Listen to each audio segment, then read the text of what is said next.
Sebenarnya saya memikirkan kita sudah lama berbincang mengenai ramalan demi ramalan, ya? Dan sehingga hari ini kita masih lagi dalam mood meramal. Soalnya ramalan-ramalan ini ada batasannya dan ianya boleh dipersoalkan dari segi metodologi dan sebagainya. Namun kita masih terus meramal. Jadi apabila diundang dalam konteks ini, saya memikirkan, saya lihat macam mana Pakatan Rakyat meramal mengenai diri mereka. Saya lihat bagaimana Barisan Nasional meramal mengenai kejayaan dan kegagalan diri mereka. Karena itu ramalan yang penting pada saya dulu. Karena what do the people themselves, especially Pakatan Rakyat dan Barisan Nasional, dengan dia punya machinery dan juga keuangan. Itu sebabnya kalau kita tengok bersih, dia tak ada sentuh satu perkara, iaitu election funding. Sebab dia pun dapat funding. So itu okey, funding okey, electoral roll tak okey. So pada saya ini menarik pada saya. Jadi bila saya lihat dia turun naik, ya. Everyone is right and everyone is wrong lah. Kalau dia macam tu bila kita tengok, ya. Pakatan Rakyat kata dia menang 140 dulu Januari. Kemudian naik lagi 147. Kemudian 115. Kemudian naik balik 140. Ni orang-orang lain dalam pakatan yang meramalkan ni. Yang terakhir Husam mengenai ramalan ni, ya. Jadi menarik pada saya, ramalan mana dia ambil, siapa dia punya nujum, saya pun tak tahu. Tapi yang menariknya bukan mengenai ramalan ini sangat. Yang pentingnya adalah bagaimana ramalan ini menjadi semacam memberi semangat kepada penyokong dan memberi semangat kepada mereka yang nak menyokong. Jadi ia menjadi macam motivasi, kata kita akan berjaya. Seperti juga memilih slogan ubah, ya. Dan begitu juga Barisan Nasional. Dulu tak percaya boleh dapat 2/3, lepas tu sekarang boleh 2/3. Jadi pada saya angka-angka ini perlu bukan kerana itu angka tepat, tetapi kerana ini perlu dilakukan dalam kempen pilihan raya. Ya, ini sangat penting. Kalau kita tengok kempen 2008, 2004, 1999, sama juga, itu tradisi kita ialah pemimpin kita, sama ada pembangkang ataupun parti kerajaan, akan menggunakan bilangan dan angka ini sebagai satu cara untuk memberitahu bahawa saya dapat banyak sokongan, undilah saya. Tambah je lah apa yang saya dah ada, ya. Ini yang menarik pada saya, ya. Jadi daripada nujum Pak Belalang jadi nujum serkap jarang. This is what happens actually. And the end, what we are doing is we are trying our best. Pegang ni macam sedaga bola kasap lah, dapat pangkal ujung lesap, ujung pangkal lesap. But that is the nature of the election. Walaupun close or not close, that is the nature of election. You can't really predict for sure, ya. Tapi yang paling penting sekali sekarang, yang saya ukuran yang paling penting saya anggap menunjukkan betapa rapat ataupun sedikitnya jurang antara barisan dan PR ni apabila tidak ada kerusi yang tidak ditandingi.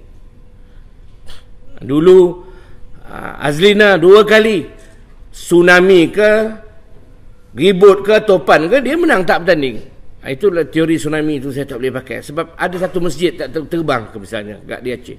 Seperti itulah agaknya, ya. Kerana Azalina apa pun dia cakap dia menang, tak bertanding. Sekali ni tak ada yang menang tak bertanding. Ini kali pertama dalam sejarah kita tak ada yang tak menang bertanding. Tak bertanding, ya. Jadi maknanya kedua-dua pihak ni sebenarnya kedua-dua pihak pun confident menang dan tak confident menang. Saya jumpa kawan-kawan daripada berbagai pihak lah kan, dalam interview dan sebagainya dengan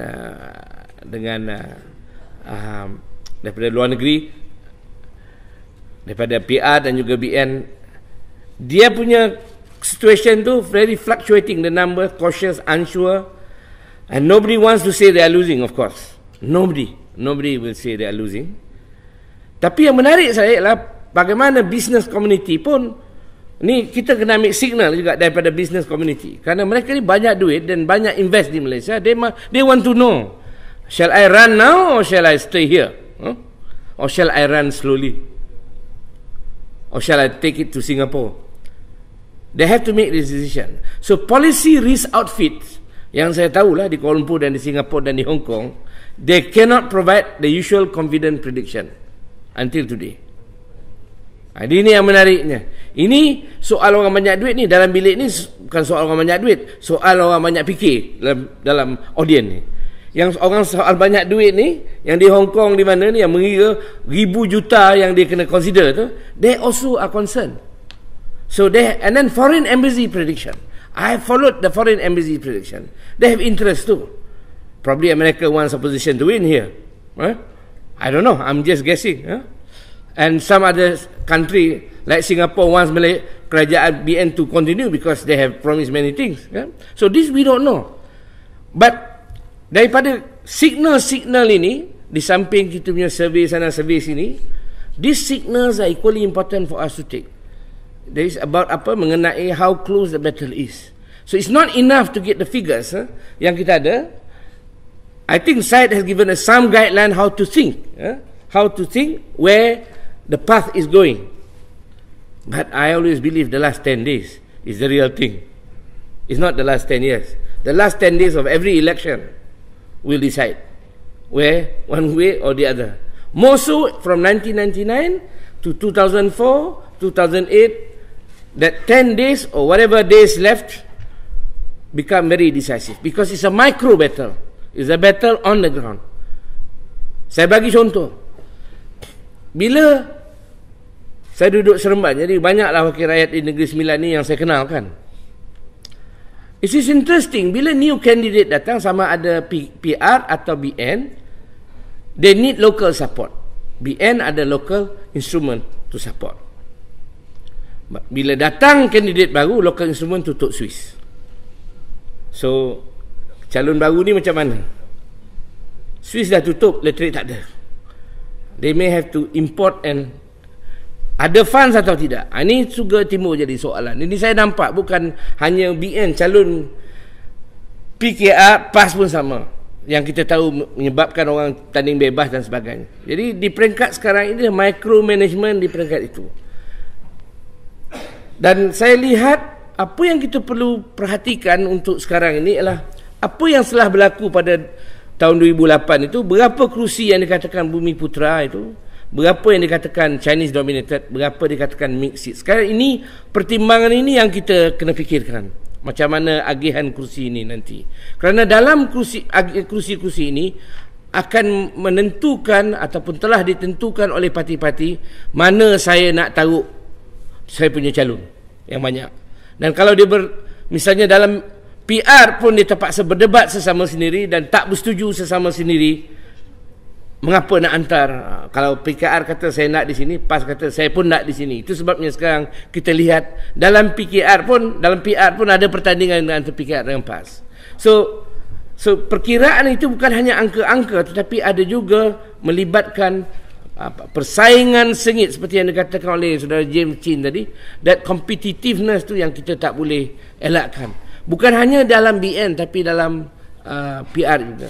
That competitiveness. And this competitiveness fiercely so, itu sebabnya tak ada yang tak bertanding. Semuanya ada kursi kosong dimasuk.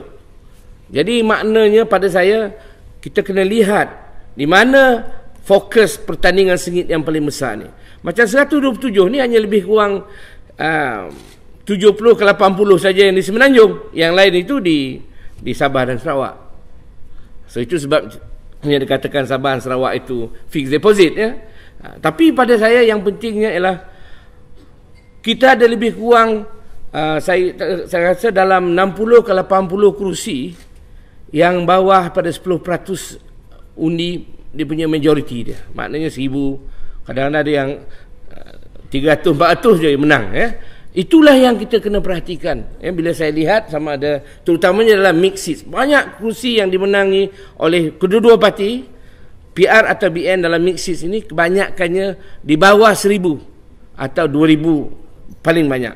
Jadi ini menarik pada saya bahawa ini ruang di mana pertandingan paling sengit, ya.